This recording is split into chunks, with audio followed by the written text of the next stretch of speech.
Un viaje sin distancia, por Robert Schoch. Capítulo 5. Desde septiembre de 1968, cuando Helen acabó de escribir el curso, hasta la primavera siguiente, Bill y ella estuvieron muy ocupados en el hospital con algunos nuevos proyectos. Un día a primeros de mayo, Helen comentó en la comida: «¿Sabes, Bill?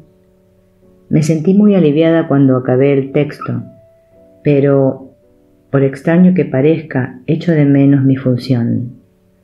Durante los días siguientes, se fue sintiendo cada vez más inquieta. «No sé lo que es», dijo distraídamente, «pero creo que va a haber algo como un libro de ejercicios». 2 semanas más tarde la voz volvió y entonces se enteraron de que el texto que Helen había recibido no era la totalidad del curso, como habían pensado hasta entonces, sino que iba a haber un libro de ejercicios para los estudiantes que formaría parte integral de un curso de milagros. A Helen no le gustó, no podía saber si este libro de ejercicios sería 2 veces más largo que el texto, y si el dictado continuaría otros 5 años más. Cuando la voz comenzó a dictar, sus miedos se disiparon rápidamente porque los primeros párrafos que Helen escribió le señalaron con precisión qué era lo que podía esperar. Para que los ejercicios de este libro de ejercicios tengan sentido para ti, es necesario como marco de referencia disponer de una base teórica como la que provee el texto. Es la práctica de los ejercicios, no obstante, lo que te permitirá alcanzar el objetivo del curso. Una mente sin entrenar no puede lograr nada. El propósito de este libro de ejercicios es entrenar a tu mente a pensar según las líneas expuestas en el texto. Los ejercicios son muy sencillos, no requieren mucho tiempo y no importa dónde se hagan. No requieren ninguna preparación. El periodo de entrenamiento dura 1 año. Las lecciones van numeradas de la 1 a la 365. No intentes hacer más de una serie de ejercicios por día. Helen se resistió mucho a escribir los ejercicios. Quizá se debiera a que ya estaba acostumbrada a la voz o lo que decían las instrucciones dadas en la introducción al libro de ejercicios. Justo antes de empezar la primera lección, escribió: «Recuerda solamente esto, no tienes que creer en las ideas, no tienes que aceptarlas y ni siquiera tienes que recibirlas con agrado. Puede que hasta te opongas vehemente a alguna de ellas. Nada de esto importa, ni disminuye su eficacia. Pero no hagas excepciones al aplicar las ideas expuestas en el libro de ejercicios. Sean cuales sean tus reacciones hacia ellas, úsalas. No se requiere nada más. El hecho de que el curso diera permiso específico para no creer en las lecciones, si así se deseaba, fue un gran alivio para Helen. Ya no tenía que enfrentarse a los conflictos ideológicos que el contenido del texto le producía. Además, sus resistencias disminuyeron debido a que se dio cuenta de que poniendo en práctica los principios del curso, las relaciones dentro del hospital eran mucho menos tensas. Como era muy pragmática, no podía discutir contra las ideas básicas de algo que parecía estar dando tan buen resultado. Las primeras lecciones dictadas eran muy compactas, lo cual también tuvo un efecto muy positivo en la actitud de Helen, ya que sabía que solamente iban a ser 365 y podía ver, por cómo estaban estructuradas las primeras, que su transcripción no supondría tanto trabajo como el texto. Más tarde las lecciones se alargaron, pero para cuando Helen se dio cuenta, estaba tan absorbida con su desarrollo que casi dejó de quejarse totalmente por la intrusión de la voz en su vida. El dictado del libro de ejercicios tardó en completarse 21 meses, Durante aquel tiempo continuaron proliferando actitudes más amistosas y menos competitivas por parte de sus asociados profesionales, siguiendo la tendencia iniciada cuando Bill empezó a aplicar los principios del curso. Para Bill esto era algo a destacar en cualquier caso, pero lo que le parecía milagroso era que aquellos sentimientos seguían vigentes incluso en medio de enormes presiones o etapas de frustración personal que parecían ser inherentes al hecho de trabajar dentro de la estructura organizativa del hospital. Cuando la voz llegó a la lección 365 en febrero de 1971, Helen ofreció una oración silenciosa en acción de gracias porque una vez más creyó concluido el trabajo. Incluso el epílogo que siguió a la última lección le indicaba que su trabajo de escriba había concluido, en tanto que comenzaba así: este curso es un comienzo, no un final. Ya nos asignarán más lecciones específicas, pues ya no son necesarias. Y acababa con estas palabras: a Él le encomendamos nuestros pasos y decimos amén. Continuaremos recorriendo su camino en paz, confiándole todas las cosas, y esperaremos sus respuestas llenos de confianza cuando le preguntemos cuál es la voluntad de Dios en todo lo que hagamos. Él ama al Hijo de Dios tal como nosotros queremos amarlo, y nos enseña cómo contemplarlo a través de sus ojos y a amarlo tal como Él lo ama. No caminas solo, los ángeles de Dios revolotean a tu alrededor, muy cerca de ti. Su amor te rodea, y de eso puedes estar seguro: yo nunca te dejaré desamparado. Al acabar el libro de ejercicios, Bill observó que su claridad y organización eran aún más impresionantes que las del texto. Dado que las lecciones que llevaban a niveles cada vez más elevados de conciencia eran tan acertadas psicológicamente que solo un maestro psicólogo las podía haber creado. A pesar de la conciencia profesional que tenían de la cualidad trascendente del material y de la efectividad de sus conceptos, ni Helen ni Bill tenían idea de qué hacer con el curso, aparte de leerlo, estudiarlo e intentar practicarlo. Sentían que en algún momento debería ser compartido, pero no sabían ni cuándo ni cómo.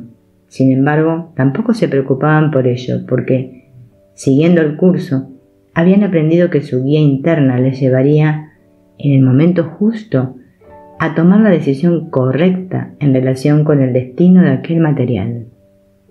Entretanto, el curso estaba marcando una gran diferencia en sus vidas. Ahora les resultaba más difícil volver a las viejas pautas de trabajo o de relación con los demás.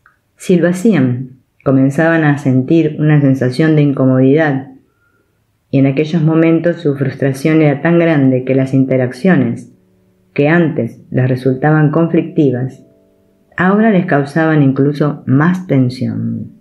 En verano de 1971, Bill le dijo a Helen que su sensación respecto a hacer algo para hacer el material más legible era ahora mucho más intensa, y le preguntó si quería repasar el texto con él y pedir ayuda para estructurarlo de forma que resultara más legible. Helen accedió a preguntar y obtuvo una respuesta clara en sentido afirmativo. De esta forma, comenzó un proyecto que les ocupó casi tanto tiempo como la transcripción del material original. Cualquier rato libre del que dispusieran, y casi todos los sábados por la tarde, Helen y Bill lo dedicaron a leer el texto con lentitud, sintiendo y preguntando dónde deberían ser ubicadas las pausas naturales. Así a lo largo de 14 meses. El texto se dividió en 31 capítulos y 255 subcapítulos. En abril de 1972, mientras estaba trabajando todavía con los subcapítulos, Helen llegó al despacho de Bill y casi con resignación le dijo que la voz había vuelto a dictarla la noche anterior, pues tenía que transcribir un manual para el maestro. No tenía ni idea de qué sería aquello, pero para entonces ya había aprendido que con un poco de paciencia lo averiguaría enseguida.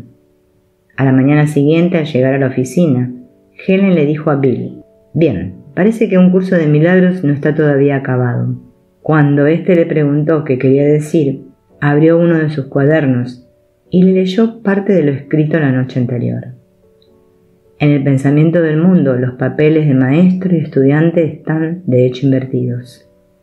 Esta inversión es típica. Parece como si el maestro y el alumno estuviesen separados y como si aquel le diese algo a éste en vez de a sí mismo.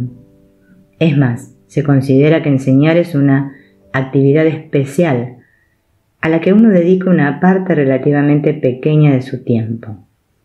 El curso subraya, por otra parte, el hecho de que enseñar es aprender, y de que por consiguiente no existe ninguna diferencia entre el maestro y el alumno.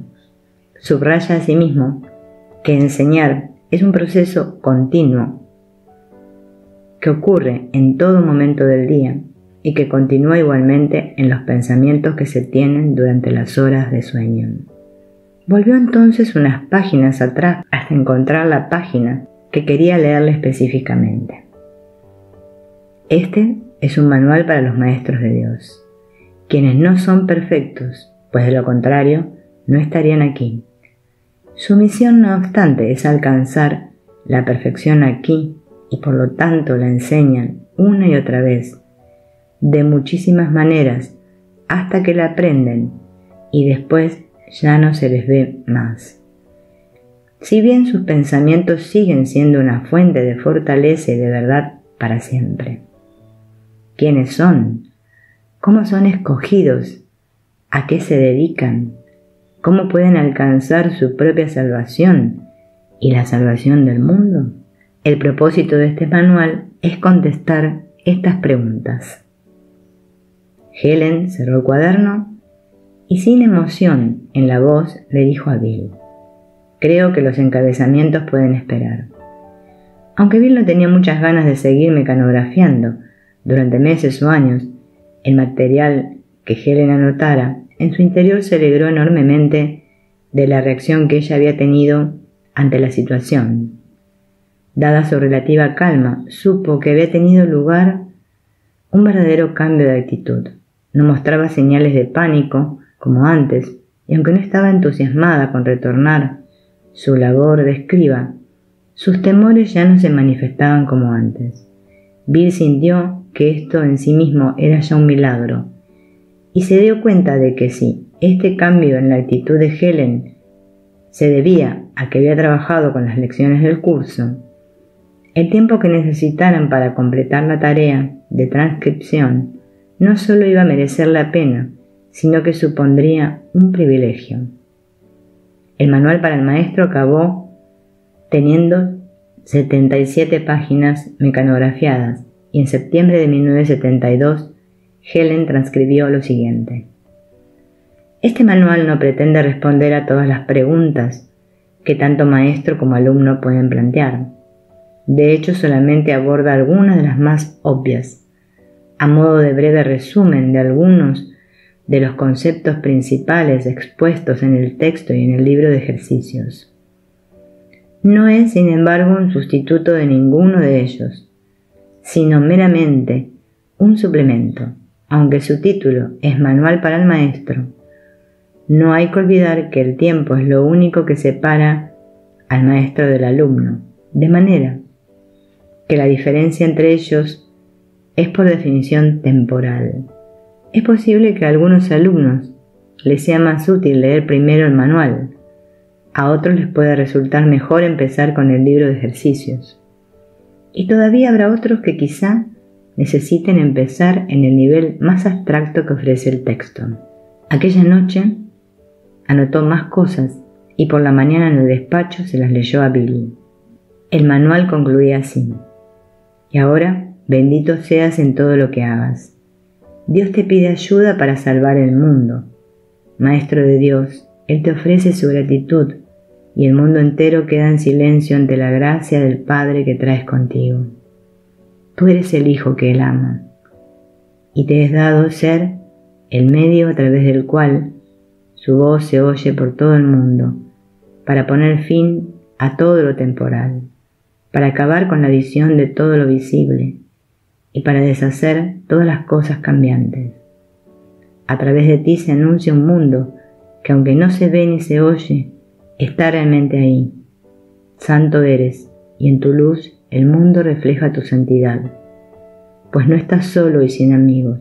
Doy gracias por ti y me uno a tus esfuerzos en nombre de Dios, sabiendo que también lo son en mi nombre y en el nombre de todos aquellos que junto conmigo se dirigen hacia Dios.